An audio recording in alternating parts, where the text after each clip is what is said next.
करते। तर बघा, आज मी 4 मूर्त्या ज्या असतात किंवा 4 देवता जे असतात, त्या 4 देवतांचे फोटो किंवा मग आपल्या यंत्र असो किंवा मग मूर्ती असो, ते आपल्या देवघरामध्ये ठेवले जात नाही। याचं कारण सांगणार आहे।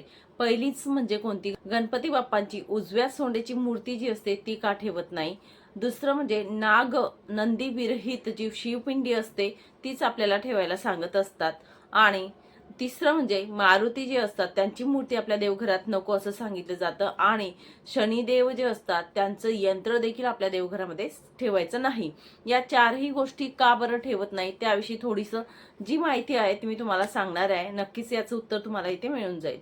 तर बघा, पहिलंच म्हणजे बघा, आपल्या देवघरामध्ये काही देवी देवता आपण ठेवत असतो। तर सर्वप्रथम मी तुम्हाला हे सांगेल, कुठलेही देवी देवता ठेवत असताना आपल्याकडून ज्या देवी देवतांची आराधना उपासना होत असते, पूजा पाठ होत असतात, तेच देवी देवता आपल्या देवघरामध्ये ठेवा, अन्यथा ठेवू नका।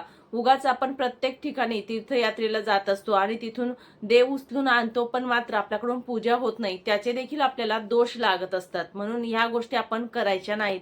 त्यामुळे कमी जरी असले तरी चालतील देवघरात देव, पण आपल्याकडून पूजा होईल, त्याची उपासना होईल तरच आपण ठेवायचे। ठीक आहे, तर आपल्या विषयाला सुरुवात करते। तर बघा, देवघरामध्ये उजव्या सोंडेचे गणपती जे असतात ते नको असतात असं मान्यता आहे।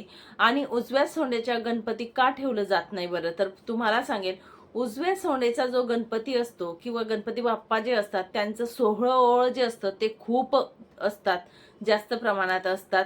त्यामुळे त्यांची पूजा जी असते ती व्यवस्थित आपल्याकडून होत नाही।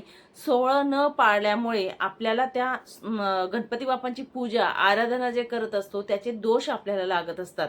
कारण त्यांची जी पूजा असते ते सोहळं पाळूनच करायची असते।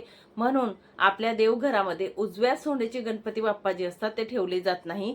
डाव्या सोंडेचे जे गणपती बाप्पा असतात त्यांची मूर्ती आपण स्थापना करू शकतो। त्यांचे काही नियम किंवा कोणतेही सोहळे नाहीत, म्हणून हे जे गणपती बाप्पा असतात ते आपण ठेवू शकतो।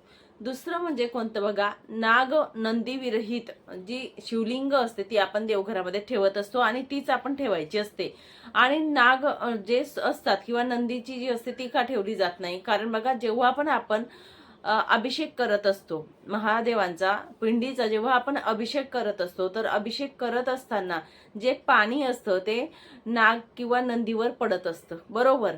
आपण जेव्हा पण अभिषेक करतो ते अभिषेकाचं पाणी नाग आणि नंदीवर सुद्धा पडत असतं।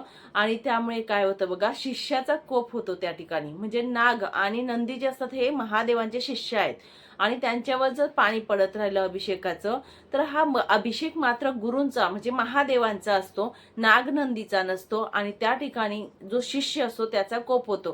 म्हणजे आपल्या घरात आपण शिष्य आहोत तर आपल्या गुरूंकडून आपला कोप व्हायला नको अशी त्याची मान्यता आहे।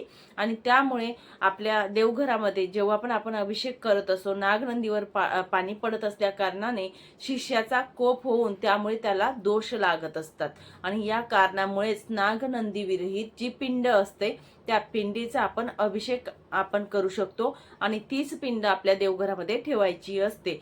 फक्त सिंपल अशी जी पिंड असते ती तुम्ही ठेवा, धातूची ठेवा, पितळी ठेवा, कुठलीही तुम्ही ठेवू शकता। सिसप म्हणजे बऱ्याच प्रकारच्या आता निघालेल्या आहेत त्या तुम्ही ठेवू शकता, फक्त नाग नंदी विरहित आपल्याला ठेवायची असते। तिसरं म्हणजे बघा, देवघरामध्ये मारुती जी असतात, मारुतीची मूर्ती का नसावी, कारण याचे पण बऱ्याच लोकांना आपल्याला सगळ्यांनाच माहिती आहे। तर मारुती जे होते ते ब्रह्मचारी होते, ब्रह्मचारी देवता म्हणून ओळखले जातात, हे आपल्या सगळ्यांनाच माहिती आहे, बरोबर। तर ब्रह्मचारी असल्या कारणाने त्यांना संसारात म्हणजे बांधून जातात ते, जो आपला संसार असतो, आता देवघर आपल्या घरामध्ये असतं म्हणून ते बांधले जातात। आणि कुठेतरी बघा, आपल्या घरामध्ये संसार चालू असतो त्या ठिकाणी मारुतीची मूर्ती असणं हे चुकीची गोष्ट आहे। यामुळे काय होत असतं, तर आपल्या घरामध्ये येणारी जी तिसरी पिढी असते त्याचं म्हणजे आपल्याला कोणते दोष लागतात, तर येणारी जी तिसरी पिढी असते तिथे वंश कुठेतरी खंडित होत असतो। म्हणून हे सुद्धा कारण बघा, संतती वगैरे होत नसेल तुमच्या घरामध्ये मुलांना मुलींना, तर तुमच्या घरात जर मारुतीचा फोटो किंवा मारुतीचं देवघरामध्ये जर स्थान असतील तर ते तुम्ही चेक करून बघा, हे सुद्धा कारण असू शकतं. म्हणून मारुतीचा फोटो किंवा मूर्ती जी असते त्याची पूजा आपल्या देवघरामध्ये करत नाही. याचं कारण हे मानलं जातं, मारुती हे ब्रह्मचारी देवता आहेत. आपल्या देवघरात ठेवल्याने त्यांना बंदी म्हटलं जातं, बंदिस्त आपण करत असतो. त्यामुळे याचे दोष अशा प्रकारे लागतात आणि येणारी पिढी जी असते, वंश जो असतो तो खुंटत चालतो, त्यामुळे ठेवत नाही. आता चौथं म्हणजे कोणतं बघा, शनिदेव जे असतात त्यांचा शनिदेवांचा जो हे असतं यंत्र असतं ते बऱ्याच ठिकाणी ठेवलं जातं, तर हे सुद्धा ठेवत नाही. कारण बघा, शनिदेव ते हे जे आहे ते नवग्रह यंत्र जे असतं आणि इतर देवता जे असतात त्यांच्या मूर्त्या सुद्धा, म्हणजे शनिदेवांच्या मूर्त्या ज्या असतात त्या सुद्धा किंवा यंत्र सुद्धा आपण ठेवल्यामुळे काय होतं, देवघरात नसाव्यात पण ठेवलं तर काय होतं, कारण सर्व ग्रह जे असतात हे मुक्त असतात. ठीक आहे, ग्रह जे असतात ते बांधलेले नसतात, हे मुक्त ठेवले जातात आणि मुक्त असावेत. त्यांना घरात आपण जेव्हा ठेवत असतो हे सुद्धा बांधलेल्या स्वरूपात असतं आपल्या देवघरात ठेवणे, आणि त्याचा कोप आपल्यावर होत असतो आणि त्यामुळे आपल्या घरात अधोगतीच्या मार्गाने आपलं घर जात असतं.